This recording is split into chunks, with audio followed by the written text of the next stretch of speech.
Nucleus और nucleoid में difference पढ़ रहे थे हम, तो हमने कहा न्यूक्लियस में क्या क्या होगा, न्यूक्लियस के चारों तरफ न्यूक्लियर मेम्ब्रेन होगी, न्यूक्लियोलस होगा और क्रोमैटिन होगा। ये तीन चीजें होती हैं न्यूक्लियस में, ठीक है। और न्यूक्लियोइड में क्या क्या नहीं होता, तो न्यूक्लियोइड में ना तो न्यूक्लियर मेम्ब्रेन होगी, ना न्यूक्लियोलस होगा सिर्फ और सिर्फ क्रोमैटिन, वो भी कैसा, फॉल्स क्रोमैटिन होता है। अच्छा, क्रोमैटिन फॉल्स और ट्रू कहां से आ गया, ये वर्ड कहां से आ गया, इस वर्ड को समझाते हैं, पहले देखते हैं। जब भी हम क्रोमैटिन की बात करें तो आप देखेंगे क्रोमैटिन जो होता है वो दो चीजों से मिलकर बना होता है। कौन कौन सी चीजें होती हैं वो होता है, एक होता है डीएनए, न्यूक्लिक एसिड जिसको कहते हैं, न्यूक्लिक एसिड डीएनए, और दूसरा होता है प्रोटीन। ये दो चीजें मिलकर, प्रोटीन और डीएनए मिलकर बनाते हैं क्रोमैटिन को। तो क्रोमैटिन बना है दो चीजों से, डीएनए और प्रोटीन। डीएनए और प्रोटीन, एक स्पेशल प्रोटीन यहां पर होता है। कौन सा प्रोटीन होता है, हिस्टोन नाम का स्पेशल प्रोटीन होता है। हिस्टोन एक स्पेशल प्रोटीन का नाम है। ये हिस्टोन नाम का स्पेशल प्रोटीन और डीएनए मिलकर बनाते हैं क्रोमैटिन को।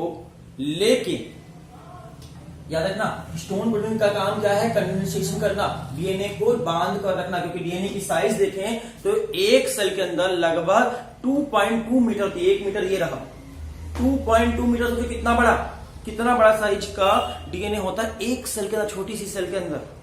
इतनी छोटी सी सेल के अंदर इतना बड़ा डीएनए कैसे आता है, तो लपेट कर आता है। जैसे आपसे कोई बोले कि एक बड़ा सा इतना बड़ा चादर है, बहुत बड़ा चादर है, छोटे से बैग में रखना है, रख सकते हैं? हाँ रख सकते हैं। कैसे, मोड़ कर, फोल्ड करके। एक चादर को एक बैग के अंदर रख सकते हैं? हाँ रख सकते हैं। कैसे रखेंगे, फोल्ड करके। वैसे ही आपको इतना बड़ा डीएनए है, कितना बड़ा डीएनए है, अप्रॉक्स 2.2 मीटर लंबा है। मीटर, 1 मीटर की साइज होती है लगभग इतना बड़ा, वहां से लेकर यहां तक। तो 2.2 मीटर लगभग डीएनए होता है एक सेल के अंदर। कैसे होता है, ये प्रोटीन, हिस्टोन नाम का प्रोटीन, उसको कंडेंसेशन करके सिकोड़ कर रखता है, मोड़ कर रखता है। याद रखिएगा, हिस्टोन नाम का प्रोटीन सिर्फ और सिर्फ यूकैरियोट में पाया जाता है, हमारे शरीर में पाया जाता है, यूकैरियोट्स में पाया जाता है। प्रोकैरियोट्स में हिस्टोन नाम का प्रोटीन नहीं पाया जाता। प्रोकैरियोट्स में हिस्टोन प्रोटीन नहीं पाया जाता, ये बात याद रखिएगा। और बिना हिस्टोन प्रोटीन के, अगर ये हिस्टोन प्रोटीन ना रहे और सिर्फ ओनली डीएनए रहे, ओनली डीएनए से बना हुआ क्रोमैटिन, हिस्टोन प्रोटीन नहीं पाया जाएगा, सिर्फ डीएनए से बना हुआ क्रोमैटिन होगा, तो उस क्रोमैटिन को फॉल्स क्रोमैटिन कहेंगे। फॉल्स क्रोमैटिन में क्या नहीं होगा, हिस्टोन नाम का प्रोटीन नहीं होगा। अगर हिस्टोन प्रोटीन ना हो डीएनए में, क्रोमैटिन में, तो उस डीएनए को या उस क्रोमैटिन को फॉल्स क्रोमैटिन कहते हैं।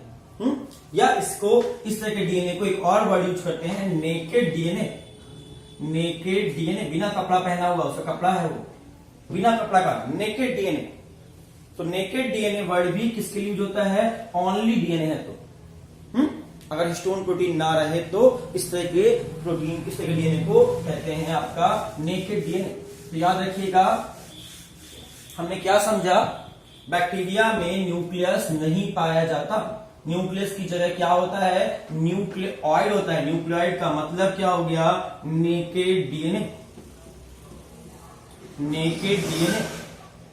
नेकेड डीएनए होता है, और इसी नेकेड डीएनए को कहते हैं फॉल्स क्रोमैटिन भी कहते हैं। इसी को फॉल्स क्रोमैटिन भी कहते हैं, फॉल्स क्रोमैटिन।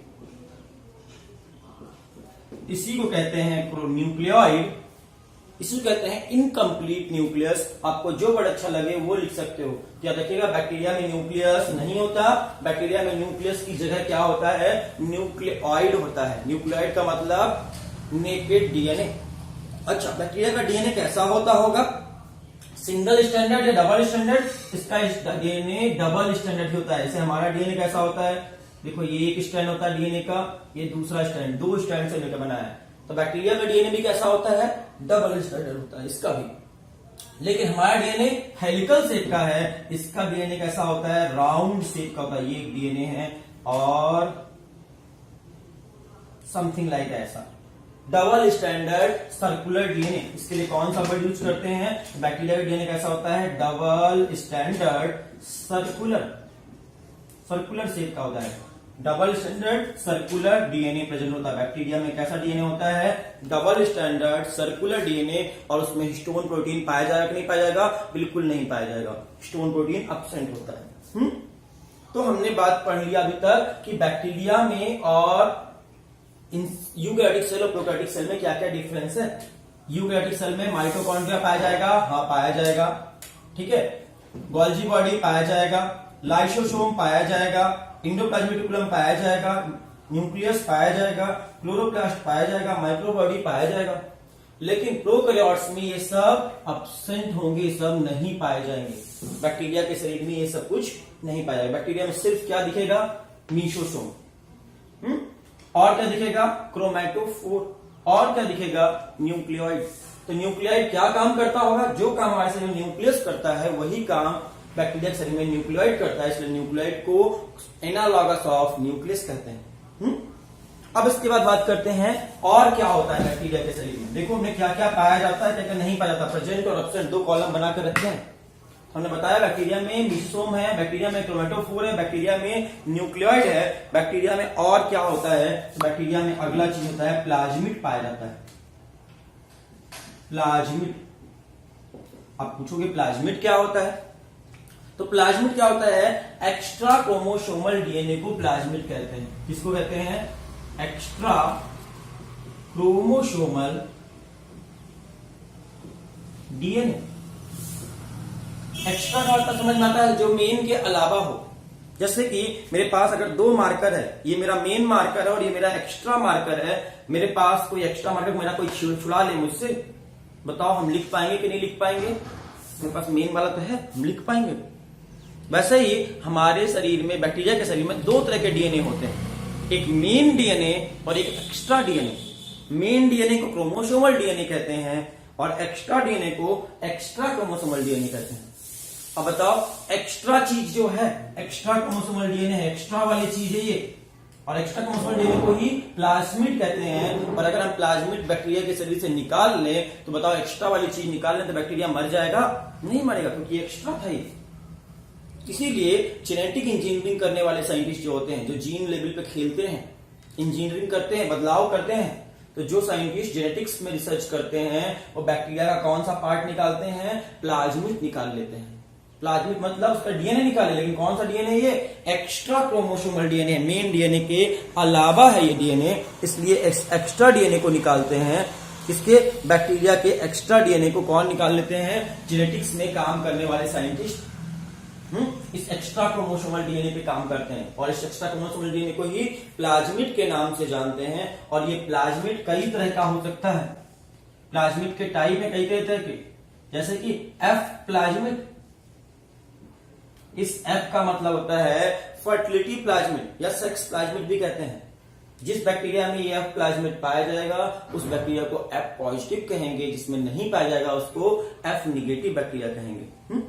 F plasmid. दूसरा हो गया आर प्लाज्मिड। आर का मतलब क्या है? रेजिस्टेंस से लेना देना है। आर का मतलब है रेजिस्टेंस पावर। किसी पर्टिकुलर एंटीबायोटिक के लिए, किसी पर्टिकुलर दवाई के लिए अगर रेजिस्टेंस पावर आ जाता है तो उसको बोलते हैं रेजिस्टेंस प्लाज्मिड आ गया उसके पास। आपने सुना होगा कि आजकल दवाइयां जो एंटीबायोटिक आती हैं पुराने जमाने वाली, वो बैक्टीरिया पे काम नहीं करती। नई नई दवाइयां खोजने की जरूरत पड़ती है। क्यों? क्योंकि बैक्टीरिया उन दवाइयों के लिए रेजिस्टेंस हो गया है, उसके पास रेजिस्टेंस पावर आ गया, मतलब उन दवाइयों से उसको कोई नुकसान नहीं होगा, इसलिए उसके अंदर रेजिस्टेंस हो गया। तो रेजिस्टेंस का प्लाज्मिड होता है, आर प्लाज्मिड कहते हैं। और बात करते हैं तो बैक्टीरिया में और भी प्लाज्मिड होते हैं, जैसे कि T I plasmid, tumour inducing plasmid, and R I plasmid, root inducing plasmid. ये टी आई और आर आई प्लाज्मिड भी बैक्टीरिया में पाए जाते हैं, ट्यूमर इंड्यूसिंग और रूट इंड्यूसिंग प्लाज्मिड। ये प्लाज्मिड जनरली आपको एग्रोबैक्टीरियम नाम के बैक्टीरिया में देखने मिलते हैं। इसीलिए इस बैक्टीरिया का, एग्रोबैक्टीरियम के इस प्लाज्मिड का बहुत सारी जगह पर पढ़ने मिलेगा आपको। डिटेल में पढ़ाएंगे आपको जेनेटिक्स में आएगा टीआई प्लाज्मिड, आरआई प्लाज्मिड को डिटेल में पढ़ना होगा। लेकिन प्लाज्मिड है, प्लाज्मिड का मतलब एक्स्ट्रा क्रोमोसोमल डीएनए है। इनको निकाल सकते हैं कि नहीं निकाल सकते? बिल्कुल निकाल सकते हैं बैक्टीरिया के शरीर से बाहर। तो तो आपने क्या क्या देखा अभी तक कि बैक्टीरिया में क्या क्या पाया जाता है और क्या क्या नहीं पाया जाता। बैक्टीरिया में माइटोकॉन्ड्रिया नहीं होता, गोल्जी बॉडी नहीं होता, लाइसोसोम नहीं होता, एंडोप्लाज्मिक रेटिकुलम नहीं होता, न्यूक्लियस नहीं होता, क्लोरोप्लास्ट नहीं होता, माइक्रोबॉडी नहीं होता। होता क्या क्या है? बैक्टीरिया में मीसोसोम होता है। मीसोसोम का ओरिजिन किससे हुआ है? प्लाज्मा मेम्ब्रेन से, सेल मेम्ब्रेन से। दो तरह के मीसोसोम होते हैं, सेंट्रल मीसोसोम और पेरिफेरल मीसोसोम। क्रोमैटोफोर होता है कि नहीं होता? हाँ होता है। क्रोमैटोफोर का काम क्या है?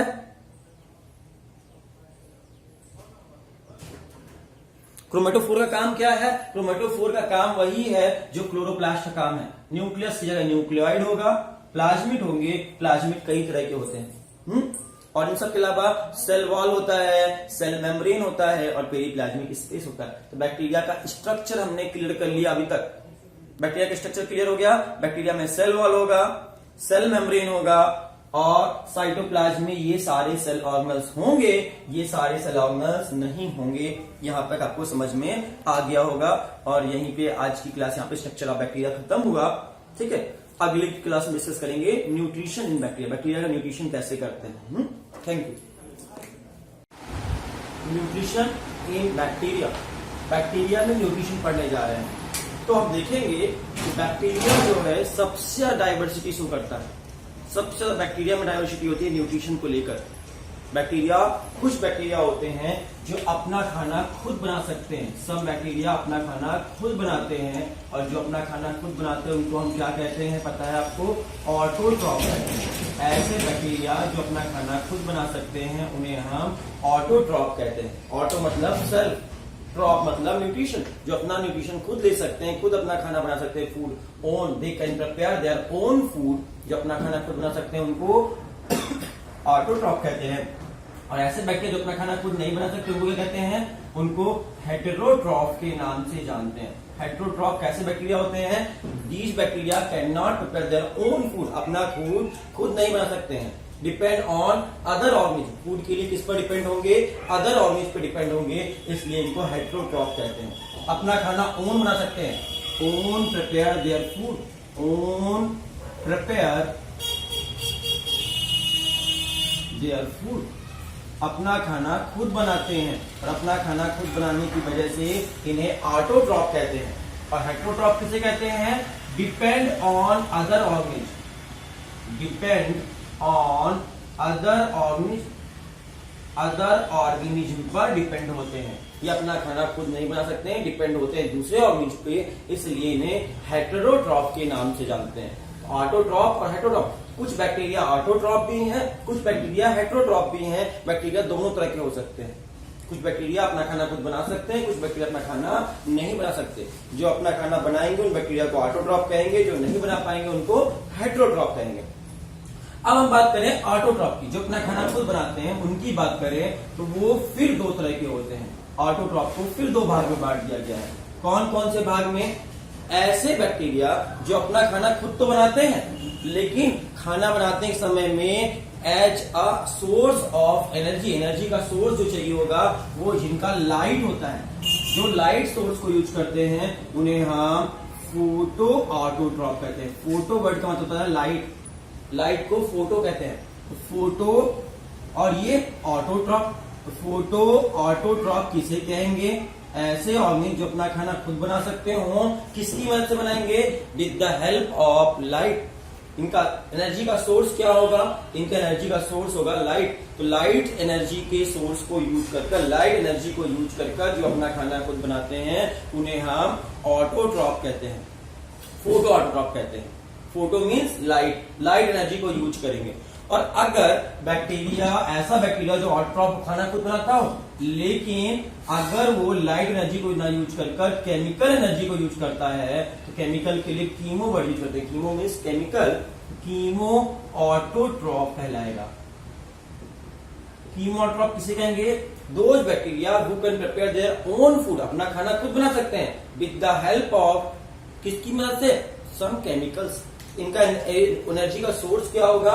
सोर्स ऑफ एनर्जी इसमें होगा केमिकल, इसमें होगा सोर्स ऑफ एनर्जी लाइट। तो लाइट एनर्जी यूज करेंगे तो photo autotroph, chemical energy use करेंगे तो कीमो ऑटोट्रॉप कहलाएंगे। तो इस तरह ऑटोट्रॉप को भी दो भाग में बांट दिया गया है, photo autotroph, chemo autotroph. Photo का मतलब जो सोर्स ऑफ एनर्जी क्या यूज करें, लाइट को यूज करें, लाइट को क्या करें, सोर्स ऑफ एनर्जी के रूप में लाइट को यूज करें। और जो केमिकल्स को यूज करें उन्हें कहेंगे कीमो ऑटोट्रॉप के नाम से जानेंगे। अच्छा, केमिकल्स एनर्जी कैसे लेंगे, तो केमिकल को ऑक्सीडाइज करेंगे। बहुत सारे इनऑर्गेनिक केमिकल्स हैं जिनको ऑक्सीडाइज करेंगे और ऑक्सीडाइज करने के दौरान इनसे एनर्जी निकलेगी, जैसे नाइट्रेट, नाइट्राइट, ये सब जो होते हैं आपके बहुत तरह के आपके इनऑर्गेनिक केमिकल्स को आपके क्या करते हैं, ऑक्सीडाइज करते हैं। और ऑक्सीडाइज करने के दौरान जो एनर्जी निकलती है उस एनर्जी का यूज करते हैं। इसीलिए कीमो ऑटोट्रॉप जो ऑर्गेन होते हैं ज्यादा केमिकल्स को ऑक्सीडाइज कर देते हैं, चीजों को ऑक्सीडाइज कर देते हैं, इसलिए कह सकते हो रिसाइकलिंग में, न्यूट्रिएंट्स के रिसाइकलिंग में हेल्प करते हैं, चीजों को सड़ाने में मदद करते हैं कीमो ऑटोट्रॉप। आप देखो केला खाए, केला खा के छिलका फेंका है, ठीक है, कहीं पे फेंक दिया आपने, जाना 1 महीने बाद वहां केले का छिलका मिलेगा आपको, बिल्कुल नहीं मिलेगा, सड़ चुका होगा। कौन सड़ाएगा, ये कीमो ऑटोट्रॉप बैक्टीरिया जो होंगे वो वहां पर हेल्प कर सकते हैं, केमिकल से एनर्जी ले सकते हैं। या फिर आपके हेट्रोट्रॉप वाले सैप्रोफाइटिक बैक्टीरिया वहां पर काम कर सकते हैं, क्योंकि सड़ाना है, सड़ाने का काम सैप्रोफाइट्स करते हैं। कीमो ऑटोट्रॉप का काम क्या है, कीमो ऑटोट्रॉप का काम है केमिकल्स एनर्जी को ऑक्सीडाइज करना, केमिकल से ऑक्सीडेशन करना और उसके दौरान जो एनर्जी निकलती है उसको यूज करना, जैसे नाइट्रेट, नाइट्राइट, इन सब का ऑक्सीडेशन करना और एटीपी का प्रोडक्शन करना। तो केमिकल से एनर्जी लेंगे तो कीमो ऑटोट्रॉप, और अगर लाइट की मदद से लेंगे तो फोटो ऑटोट्रॉप कहलाएंगे। लेकिन और अच्छा जल्दी से बताना, फोटो ऑटोट्रॉप बैक्टीरिया अपना खाना बनाएंगे, इस प्रोसेस को क्या कहेंगे, लाइट की वजह से कोई अपना खाना बनाता है, इस प्रोसेस को क्या कहते हैं, आपको पता होगा, इस प्रोसेस को कहते हैं फोटोसिंथेसिस कहेंगे। सिंथेसिस मतलब बनना, किसकी मदद से बना, लाइट की मदद से बना, इसलिए इस घटना का नाम फोटोसिंथेसिस होगा, प्रकाश संश्लेषण होगा, फोटोसिंथेसिस कहेंगे। और अगर कीमो ऑटोट्रॉप अपना खाना बनाएंगे तो इस प्रोसेस को क्या नाम से जानेंगे, कीमोसिंथेसिस कहेंगे, कीमोसिंथेसिस। देखना कीमोसिंथेसिस कौन करते हैं, कीमो ऑटोट्रॉप कीमोसिंथेसिस करेंगे, फोटोट्रॉप फोटोसिंथेसिस करेंगे। तो कोई पूछे प्लांट बैक्टीरिया फोटोसिंथेसिस कर सकते हैं कि नहीं कर सकते, यस, कुछ बैक्टीरिया में फोटोसिंथेसिस होती है, ये याद रखना। प्लांट फोटोसिंथेसिस करते हैं, हाँ करते हैं। प्लांट के अलावा कोई फोटोसिंथेसिस कर सकता है, हाँ बैक्टीरिया, सम बैक्टीरिया। कौन से bacteria, photoautotroph bacteria photosynthesis कर सकते हैं, प्रकाश संश्लेषण कर सकते हैं। जैसे प्लांट फोटोसिंथेसिस करते हैं वैसे ही ये भी फोटोसिंथेसिस कर सकते हैं। लेकिन प्लांट की फोटोसिंथेसिस और इसकी फोटोसिंथेसिस में एक डिफरेंस है, मात्र एक डिफरेंस है। वो कौन सा डिफरेंस है, प्लांट जब फोटोसिंथेसिस करते हैं तो प्लांट की फोटोसिंथेसिस से ऑक्सीजन गैस बाहर निकलती है। कौन सी गैस निकलती है, O2, ऑक्सीजन। लेकिन जब बैक्टीरिया फोटोसिंथेसिस करते हैं इनमें से ऑक्सीजन नहीं निकलती।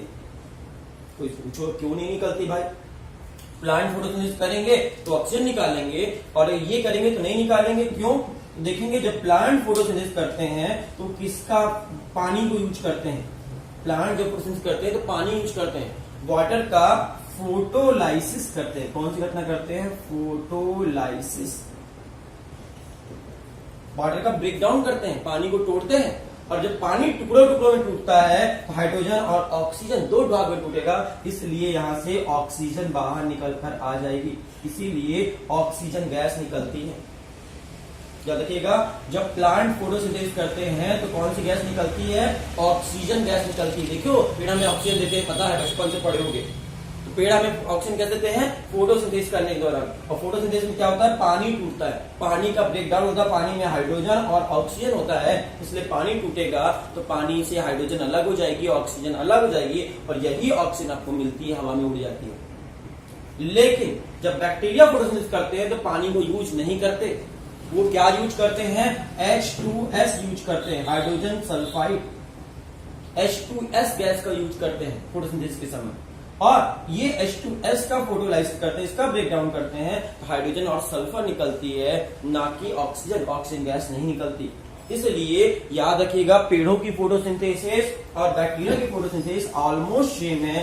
मेनली डिफरेंस क्या है, कि इसकी फोटोसिंथेसिस में ऑक्सीजन गैस नहीं निकलती। तो देखिएगा नॉन ऑक्सीजेनिक फोटोसिंथेसिस करते हैं। फोटोसिंथेसिस नॉन मतलब नहीं, ऑक्सी मतलब ऑक्सीजन और जेनिक मतलब जनरेट। इसकी फोटोसिंथेसिस के दौरान ऑक्सीजन जनरेट नहीं होती है, ऑक्सीजन पैदा नहीं होती है, इसलिए बैक्टीरिया की फोटोसिंथेसिस को नॉन ऑक्सीजेनिक फोटोसिंथेसिस कहा गया है। ठीक है, ऑक्सीजन गैस रिलीज नहीं करेंगे, इसलिए इसको नॉन ऑक्सीजेनिक कहा गया है। दूसरा डिफरेंस कि इसके पास क्लोरोप्लास्ट नहीं होगा। फोटोसिंथेसिस करने के लिए क्या होगा, क्रोमैटोफोर होंगे। ऐसे बहुत सारे डिफरेंस है। तो हमने क्या समझा कि बैक्टीरिया फोटोसिंथेसिस के दौरान ऑक्सीजन गैस प्रोड्यूस नहीं करते, नॉन ऑक्सीजेनिक फोटोसिंथेसिस करते हैं। क्यों? क्योंकि इसमें वाटर का ब्रेकडाउन नहीं होता। वाटर का H2O का ब्रेकडाउन होता तो ऑक्सीजन निकलती, लेकिन बैक्टीरिया H2O वाटर का ब्रेकडाउन नहीं करते हैं। बैक्टीरिया किसका ब्रेकडाउन करते हैं, H2S का ब्रेकडाउन करते हैं। एग्जाम्पल कोई पूछे, कोई 2-4 एग्जाम्पल बताओ, 2-4 बैक्टीरिया के नाम बताओ, ऐसा बैक्टीरिया का नाम बताओ जो फोटोसिंथेसिस करता हो, फोटो ऑटोट्रॉप हो। तो बताओ ऐसे 2-4 बैक्टीरिया का नाम बताओ। तो पहला एग्जाम्पल है purple sulphur bacteria. Purple sulphur bacteria, purple sulphur bacteria पहला एग्जाम्पल है। दूसरा एग्जाम्पल पूछे तो ग्रीन सल्फर बैक्टीरिया। तो सल्फर बैक्टीरिया इसी में आते हैं, यहाँ तो मालूम चल गया। सल्फर बैक्टीरिया कोई पूछे कीमो ऑटोट्रॉप का एग्जाम्पल है या ऑटोट्रॉप का, तो फोटो ऑटोट्रॉप का एग्जाम्पल है। ठीक है, कि कौन सी गैस को यूज कर रहे हैं, H2S गैस को यूज कर रहे हैं, सल्फर गैस को यूज कर रहे हैं, सल्फर गैस निकाल रहे हैं, इसलिए हम सल्फर बैक्टीरिया पड़ गया। दो तरह के हो गए, purple sulphur bacteria, green sulphur bacteria, purple non sulphur bacteria, purple non sulphur bacteria. ये सब इसके एग्जाम्पल है। तो कोई आपसे पूछे फोटो ऑटोट्रॉप के एग्जाम्पल बताइए, ऐसे बैक्टीरिया का नाम बताइए जो फोटोसिंथेसिस करता हो। फोटोसिंथेसिस करने वाले बैक्टीरिया का नाम, तो एग्जाम्पल है purple sulphur bacteria, green sulphur bacteria, purple non sulphur bacteria, non sulphur bacteria भी। ये सब इसके एग्जाम्पल है फोटो ऑटोट्रॉप के। कई बार एग्जाम्पल आता है, एग्जाम्पल से क्वेश्चन कि बताइए इनमें से कौन सा बैक्टीरिया ऑटोट्रॉपिक बैक्टीरिया है, ऐसा कौन सा बैक्टीरिया जो फोटोसिंथेसिस करता है, ऐसा कौन सा बैक्टीरिया जो कीमोसिंथेसिस करता है। तो छांटने के लिए आता है, आपके group of mixture of the bacteria होते हैं, उनमें से मिक्स बैक्टीरिया में छांटने के लिए आता है। तो याद रखिएगा ये सभी कैसे हैं, फोटो ऑटोट्रॉपिक बैक्टीरिया। जबकि कीमोट्रॉपिक बैक्टीरिया क्या होगा, केमिकल का ऑक्सीडेशन करेगा, इनऑर्गेनिक केमिकल का, और उन केमिकल से ऑक्सीडेशन से जो एनर्जी निकलेगी, एटीपी निकलेगी, उसको फूड बनाने में यूज करेगा। इसका सोर्स ऑफ एनर्जी क्या है, केमिकल से। तो इसका एक और काम बताया, रिसाइकलिंग करेगा न्यूट्रिएंट्स का। बहुत है कि न्यूट्रिएंट्स जैसे नाइट्रोजन, फास्फोरस, आयरन, सल्फर, इन सब का आपका रिसाइकलिंग करने का काम कहलाएगा। इसके एग्जांपल्स क्या होंगे, नाइट्रीफाइंग बैक्टीरिया, जैसे कि एग्जांपल नाइट्रीफाइंग बैक्टीरिया हो गए, नाइट्रेट बैक्टीरिया हो गए, ये सब इसके एग्जांपल में आएंगे। नाइट्रेट, नाइट्राइट, नाइट्रीफाइंग बैक्टीरिया, ये सब बैक्टीरिया इसके एग्जांपल में आएंगे, कीमो ऑटोट्रॉप के बैक्टीरिया के एग्जांपल में आएंगे। अब हम बात करते हैं हेट्रोट्रॉप की। अगर हम बात करें हेट्रोट्रॉप की, तो ऐसे बैक्टीरिया जो अपना खाना खुद नहीं बना सकते हैं, उन्हें हम हेट्रोट्रॉप कहते हैं, डिपेंड होते हैं दूसरे ऑर्गेनिज्म पर। अब हेट्रोट्रॉप को देखा जाए, हेट्रोट्रॉप भी दो तरह के होते हैं। हेट्रोट्रॉप बैक्टीरिया जो होते हैं वो फिर दो तरह के होते हैं। कौन कौन से, तो हेट्रोट्रॉप के अंदर बैक्टीरिया की बात करें तो दो तरह के होते हैं, एक जिंदा ऑर्गेनिज्म को खाने वाले और एक मरे ऑर्गेनिज्म को खाने वाले। अगर जिंदा को खाएं, जिंदा ऑर्गेनिज्म के ऊपर अटैक करें, लिविंग बॉडी पर अटैक करें, तो इनको पैरासाइट कहते हैं। किसी लिविंग ऑर्गेनिज्म से फूड न्यूट्रिशन ले, दूसरे से तो लेंगे, डिपेंड ऑन अदर ऑर्गेनिज्म, दूसरे ऑर्गेनिज्म से फूड लेंगे, लेकिन किससे ले रहे हैं, अगर ये लिविंग ऑर्गेनिज्म से ले रहे हैं, किसी लिविंग ऑर्गेनिज्म से ले रहे हैं, तो इनको किस नाम से जानेंगे, इनको हम पैरासाइटिक बैक्टीरिया कहेंगे, पैरासाइटिक बैक्टीरिया, पैरासाइट कहलाएंगे।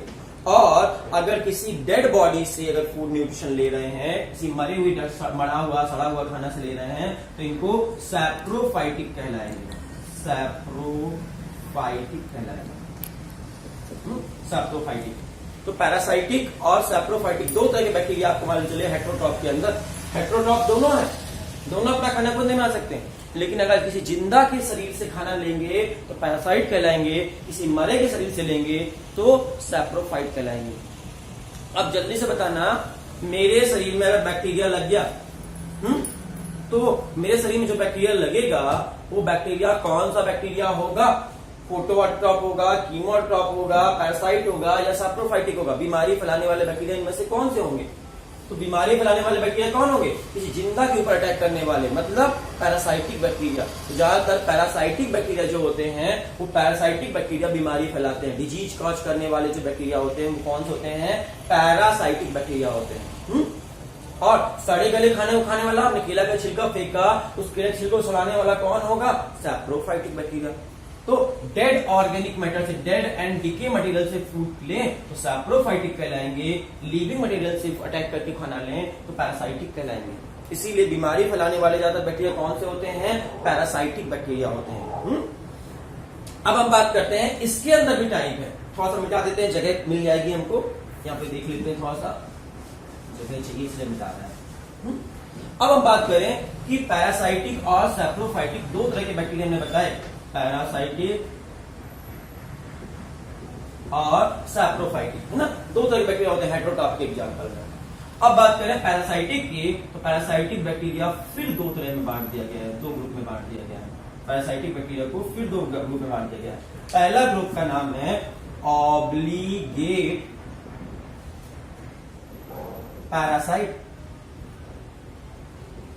ऑब्लिगेट पैरासाइट, और दूसरे ग्रुप का नाम रखा गया है फैकल्टेटिव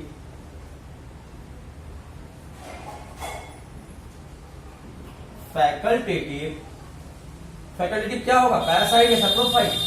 याद रखना, कंफ्यूजन मत करना। फैकल्टेटिव सैप्रोफाइटिक, फैकल्टेटिव सैप्रोफाइटिक, हम कंफ्यूज नहीं है, आप भी कंफ्यूज मत होइएगा। रिपीट कर रहे हैं, पैरासाइटिक बैक्टीरिया को कितने भाग में बांटा गया है? बना के लिखते हैं। पैरासाइटिक बैक्टीरिया को दो भाग में बांटा गया, पहला है ऑब्लिगेट पैरासाइट और दूसरा होता है फैकल्टेटिव सैप्रोफाइट।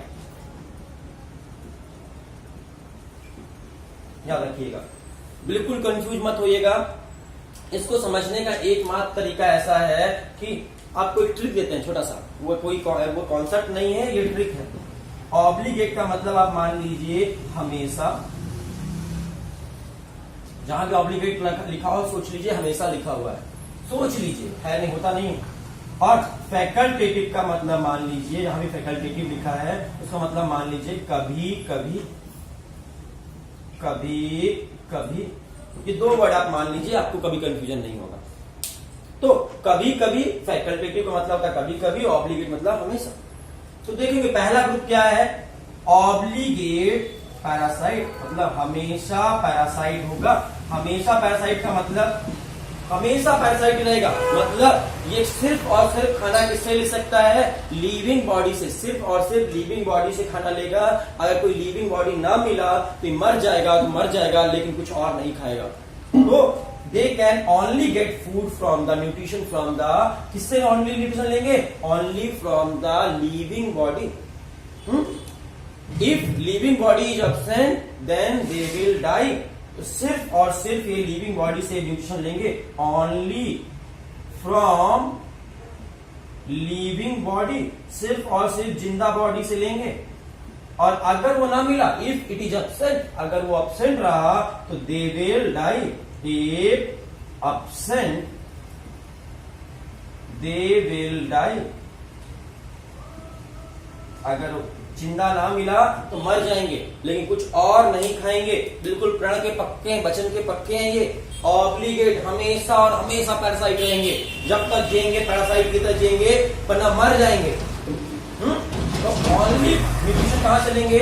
ओनली और ओनली लिविंग बॉडी से लेंगे। अगर लिविंग बॉडी ना मिली तो मर जाएंगे, लेकिन कुछ और नहीं खाएंगे। पक्के वचन के पक्के हैं। दूसरे से मिलते हैं, फैकल्टेटिव सैप्रोफाइट से मिलते हैं। कभी कभी सैप्रोफाइट, नाम से मालूम चल रहा है, कभी कभी क्या है? कभी कभी सैप्रोफाइट। सैप्रोफाइट मतलब सड़ी गली चीजों खा सकते हैं। तो कभी कभी सड़ी गली चीजों खाते होंगे, तो हमेशा क्या खाते होंगे बताओ? कभी कभी सैप्रोफाइटिक हैं तो हमेशा क्या होंगे? हमेशा पैरासाइट होंगे। तो जनरली ये क्या खाते होंगे? जनरल केस में खाते होंगे ये। जनरली देखा जाए तो किस नेचर के होंगे? पैरासाइटिक होंगे। लिविंग बॉडी से न्यूट्रिशन लेंगे जनरल केस में। बट अगर लिविंग बॉडी ना मिली, बट इफ अब्सेंट, अगर लिविंग बॉडी अब्सेंट रही तो मरेंगे नहीं, सुसाइड नहीं करेंगे, कंप्रोमाइज करेंगे। बट लिविंग बॉडी अब्सेंट रही तो they can obtain food from dead body also, dead decay material also, सड़ी गली मरी चीजों से, है ना? Dead decay material also, dead और डीके मटेरियल से भी फूड ले सकते हैं। कब? इमरजेंसी पड़ने पर। इनका फेवरेट फूड क्या होगा? Facultative saprophyte. यहाँ पे अच्छे बच्चे कंफ्यूज जाते हैं, इसलिए इस बात को ध्यान से पढ़ेंगे। फैकल्टेटिव मतलब कभी कभी, सैप्रोफाइट कभी कभी सैप्रोफाइट है, कभी कभार। तो हमेशा क्या है? हमेशा ये पैरासाइट है। और हमेशा पैरासाइट है तो हमेशा क्या खाना पसंद करते हैं? दे ऑलवेज प्रेफर, क्या करते हैं? खाना प्रेफर करते हैं लिविंग बॉडी से न्यूट्रिशन लेना, पैरासाइट की तरह रहना। लेकिन अगर पैरासाइट के जैसे कोई लिविंग बॉडी ना मिली, मरने की नौबत आ गई, लिविंग बॉडी मिल नहीं रही है, तो अपनी जान नहीं देंगे। ये उस कंडीशन में अपना सड़े गले चीजों को खा सकते हैं। मरता क्या ना करता, मजबूरी में खाएंगे सड़ी गली चीजों को। तो मजबूरी में कभी कभी सैप्रोफाइट बन जाते हैं, कभी कभी मजबूरी पड़ने पर। नॉर्मल केस में ये पैरासाइटिक होते हैं। यहां से क्वेश्चन हमेशा आता है और हमेशा बच्चे गलत करके आते हैं कि फैकल्टेटिव सैप्रोफाइट क्या है? सैप्रोफाइट है या पैरासाइट है? फैकल्टेटिव सैप्रोफाइट पैरासाइट है। कैसा खाना पसंद करते हैं? लिविंग बॉडी से। सिर्फ मजबूरी पड़ने पर कभी कभी सैप्रोफाइट हो जाते हैं, कभी कभी सैप्रोफाइट होते हैं। चलो, अगर ये समझ में आ गया है, ये हमेशा पैरासाइट, कभी कभी सैप्रोफाइट, तो और ये दोनों आएंगे पैरासाइट के एग्जांपल में। अब हम बात करें सैप्रोफाइट का। अगर समझ में आया तो ठीक वही चीज यहां पर भी है। सैप्रोफाइट दो तरह के होते हैं। पहला ऑब्लिगेट, ऑब्लिगेट क्या होगा? सैप्रोफाइट। और दूसरा फैकल्टेटिव। फैकल्टेटिव में क्या होगा? सैप्रोफाइट होगा या पैरासाइट होगा? उल्टा होता है हमेशा फैकल्टेटिव। Facultative parasite. समझ में आ रहा है? फैकल्टेटिव वाला हमेशा उल्टा चलता है। इसमें आया था इसका वाला और इसमें आएगा इसका वाला। ठीक है। अब ऑब्लिगेट सैप्रोफाइट क्या होंगे? They always take nutrition from, हमेशा और हमेशा न्यूट्रिशन किससे लेंगे? डेड डीके मटेरियल से। सैप्रोफाइट है, डेड और डीके मटेरियल से न्यूट्रिशन लेंगे। अगर डेड डीके मटेरियल ना मिला तो दे विल डाई, कभी भी जिंदा का खाना नहीं खाएंगे। लेकिन ये वाले जो होंगे जनरली पसंद करेंगे डेड डीके मटेरियल मिले, सड़ा हुआ खाना मिले, मरा हुआ खाना मिले।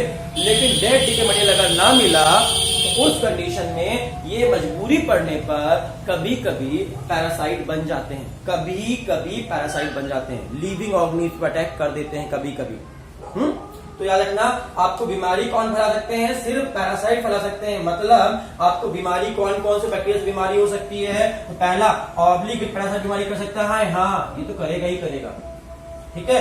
ये कभी ये करेगा कि नहीं करेगा? हाँ, ये भी करेगा क्योंकि पैरासाइट है। और ये कभी कभी भी पैरासाइट होता है, ये भी बीमारी करेगा। तो आपको पूछे इनमें से कौन से बैक्टीरिया ह्यूमन बॉडी पे बीमारी कर सकते हैं? ये 3 बैक्टीरिया कर सकते हैं। ये वाला नहीं करेगा क्योंकि ये सिर्फ और सिर्फ सड़ा गला खाता है। सड़ा गला मरा, सिर्फ मरे हुए बॉडी पे, डेड बॉडी पे अटैक करेगा, जीविंग पे कभी नहीं करेगा। तो ये पूरा था आपका न्यूट्रिशन इन बैक्टीरिया। इसमें कोई कंफ्यूजन है, कोई दिक्कत है तो आप बिल्कुल पूछ सकते हैं। ठीक है। Thank you.